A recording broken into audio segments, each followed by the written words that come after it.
مولانا خادم حسین رضوی رحمۃ اللہ علیہ کو لوگ صرف تحریک لبیک کے حوالے سے جانتے ہیں، حالانکہ ان کا جو کیریئر ہے وہ بہت پرانا ہے۔ مولانا بنیادی طور پر ایک استاد تھے، ایک شیخ الحدیث تھے۔ ان کا جو بیسک کارنامہ ہے وہ یہ ہے کہ وہ درجنوں نہیں سینکڑوں علماء کے استاد ہیں، سینکڑوں علماء، یعنی میں نے سوچ سمجھ کے لفظ کہا، انہوں نے سینکڑوں لوگوں کو رسول اللہ کا دین پڑھایا ہے، اور ان کے اب شاگردوں کے شاگرد بھی مدرسوں میں پڑھاتے۔ مولانا ایک بڑے غریب سے سادے سے گھرانے میں وہ پیدا ہوئے تھے، انہوں نے بڑی سادہ اور آخر تک زندگی انہوں نے وزاداری والی گزاری، سادگی والی گزاری، حسین گزاری۔ کسی شخص کے ایک ہوتا ہے کسی کے نظریے سے اختلاف کرنا، ایک ہوتا ہے کسی کے طریقہ کار سے اختلاف کرنا۔ کچھ لوگوں نے ان کے طریقہ کار سے اختلاف کیا ہے، لیکن ان بندے کا نظریہ اتنا شاندار تھا کہ نظریے سے کسی نے اختلاف نہیں کی۔ لوگوں نے یہ ضرور کہا کہ یہ فلانی بات اس طرح ہو جاتی تو ٹھیک تھا، لیکن یہ سب نے کہا کہ بندہ بات ٹھیک کرتا ہے۔ نظریے سے، فکر سے لوگ مطمئن ہو جائیں کسی زندہ کیا رہتا ہے؟ نظریہ۔ زندہ کیا رہتا ہے؟ نظریہ۔ فکری طور پر ایک خوبصورت آدمی تھے، بڑے منجے ہوئے آدمی تھے، وزادار آدمی تھے، ایک صاف ستھرے آدمی تھے۔ میری ان سے ملاقات اس وقت ہوئی تھی پہلی دفعہ جب وہ بالکل ٹھیک تھے، ٹانگوں پہ چلتے تھے۔ ان کے جو استاد گرامی تھے حضرت مولانا عبدالحکیم صاحب شرف قادری رحمۃ اللہ علیہ، بہت جید عالم تھے۔ میں ان کو ملنے کے لیے جاتا تھا تو حضرت بھی وہاں پڑھایا کرتے تھے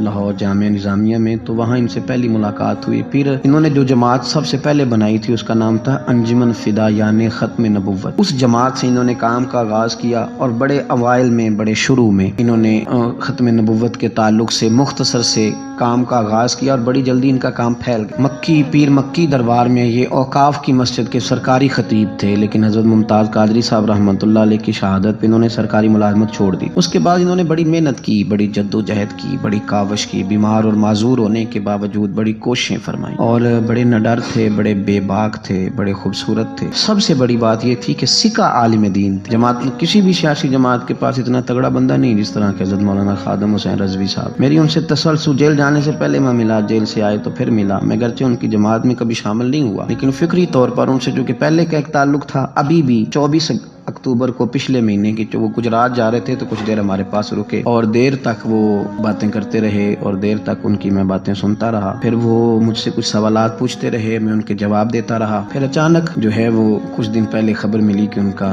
طبیعت ان کی بڑی علیل ہے۔ میں نے تیمارداری کے لیے کچھ ان کے جو قریبی لوگ تھے ان سے رابطہ کیا، بتایا کہ آپ ٹھیک ہیں، آپ تھوڑے بیمار ہیں۔ پھر کل اللہ تبارک و تعالیٰ کا فیصلہ ہے، قدرت آئے، اور تیزی کے ساتھ لوگ اٹھ گئے۔ اس 2020 نے بہت سارے لوگ اہل سنت کے لیے، لیکن اس شخص کا جانا وہ زیادہ ہی تکلیف دے گیا۔ دل مائل نہیں ہوا، میں تو ناشتہ نہیں کر پایا۔ اس طرح کے لوگ کم آتے ہیں دنیا میں، اور شاید ان لوگوں کا وقت بھی تھوڑا ہوتا ہے، اور اللہ پاک شاید ایسے لوگوں کو جلدی ہی اپنی بارگاہ ناز کی طرف لے جاتا ہے۔ ایک شعر جگر مراد آبادی نے کہا تھا کہ جگر راہ وفا میں نقش ایسے چھوڑ آیا، میں جس منزل سے گزرا ہوں وہ اب تک یاد کرتی ہے۔ اور مجھے نا ایک دفعہ کسی شخص نے کہا کہ آپ کے خاندان کا قبرستان کہاں کر کے ہے۔